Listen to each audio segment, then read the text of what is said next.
ஜேகேயுடன். அன்பை பற்றி நம்ம தொடர்ந்து எவ்வளவு லென்த்தாக பேசிக்கிட்டே இருந்தாலும் அன்பு அப்படிங்கிறது வந்து இயற்கை அப்படிங்கிறதோட ஒரு ஒரு கூட்டான விஷயமா தான் இருக்குது.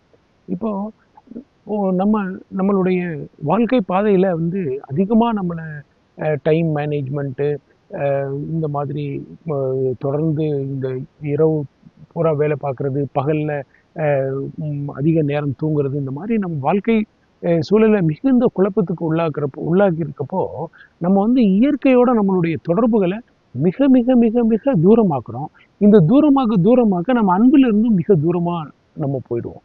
இப்போது நம்ம இயற்கையோட ஒன்றிய வாழ்க்கை வாழணும் அப்படிங்கிறது வந்து அதுதான் ஒரு நீதியான வாழ்க்கையாக இருக்குது.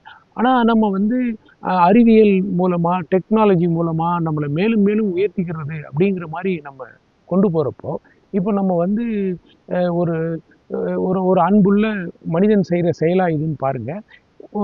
விதை இல்லாத பழங்களை நம்ம உற்பத்தி பண்ணுறோம். அதன் பின்னணியில் அதனுடைய நோக்கம் என்னவா இருக்க முடியும் பாருங்களேன். ஒரு விதை இல்லாத பழத்தை உருவாக்குறதுக்கு மிகப்பெரிய அறிவியல் அறிவு வேணுமா இருக்கும். ஆனால் நம்மளுடைய அறிவியல் அறிவு நம்ம எதுக்காக உபயோகப்படுத்துகிறோம் பாருங்க. இப்படியே நாம் வந்து இது பால் கொடுக்குற பசுமாடுகளுக்கு அந்த பசுமாடுகள் வந்து ஆண் மாடுகளை பார்க்கவே இல்லை. ஜெனரேஷன் அப்பான் ஜெனரேஷன் அவர்கள் ஆண் மாடுகளை பார்க்கவே இல்லை. அவங்களுக்கு வந்து அந்த காம உணர்ச்சி, காமத்தினுடைய விஷயங்கள் எதுவுமே நடைபெறலை. அவங்க வந்து முற்றுமா ஒரு சினை ஊசியின் மூலமாக அவங்க குழந்தை பெற்றுட்டு அவங்க பால் கொடுக்குறாங்க. இப்போ இதே ஒரு சூழ்நிலையை மனிதனுக்கும் நாளைக்கு செய்கிற மாதிரி மனிதன் ஏன் செய்ய மாட்டாங்க? ஏன் அப்படின்னா நமக்குள்ளுக்குள்ள அன்பு இருந்தால் நம்ம இந்த மாதிரி வேலைகளை செய்வோமா அப்படிங்கிறத நமக்குள்ளுக்குள்ள நம்ம கொஞ்சம் பார்க்கணுமா இருக்கு.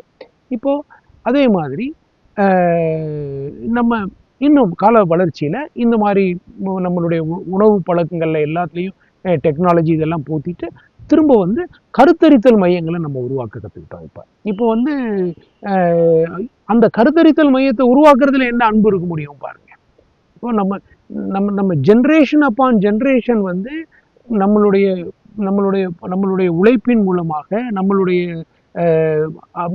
நேரத்தை நிறைய மிச்சப்படுத்தி இருக்கிறதன் மூலமாக ஒரு 125 வருஷத்துக்கு முன்னால் நீங்கள் எடுத்து பார்த்துக்கிட்டோமே ஆனால் நம்ம கரண்ட் கூட கண்டுபிடிக்கல.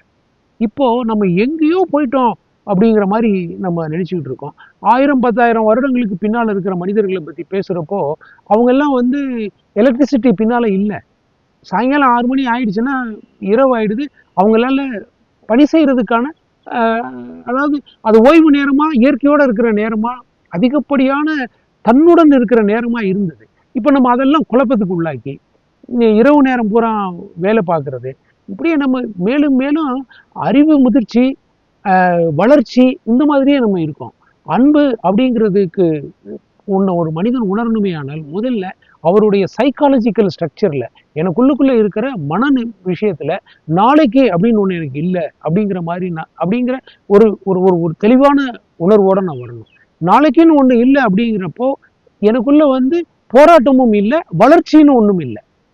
எனக்குள்ள போராட்டமும் வளர்ச்சியும் இருக்கிற வரைக்கும் நான் அன்பை விட்டு வெகு தூரத்தில் இருப்பேன். ஏன் அப்படின்னா எனக்குள்ளுக்குள்ள வந்து ஆம்பிஷன் தான் அதிகமாக இருக்குது. ஆம்பிஷன் மூலமாக நான் வந்து சாதனை இந்த மாதிரி ஒரு திங்கிங் உள்ள இருக்கிற ஒரு மனத்தை வச்சுக்கிட்டு நான் அன்புங்கிறத ஒரு வார்த்தையால் பேசிக்கிட்டு இருக்கிறாமே தவிர அதனுடைய உண்மைத்தன்மைக்குள்ளே நான் போக முடியாமல் போயிட முடியும்.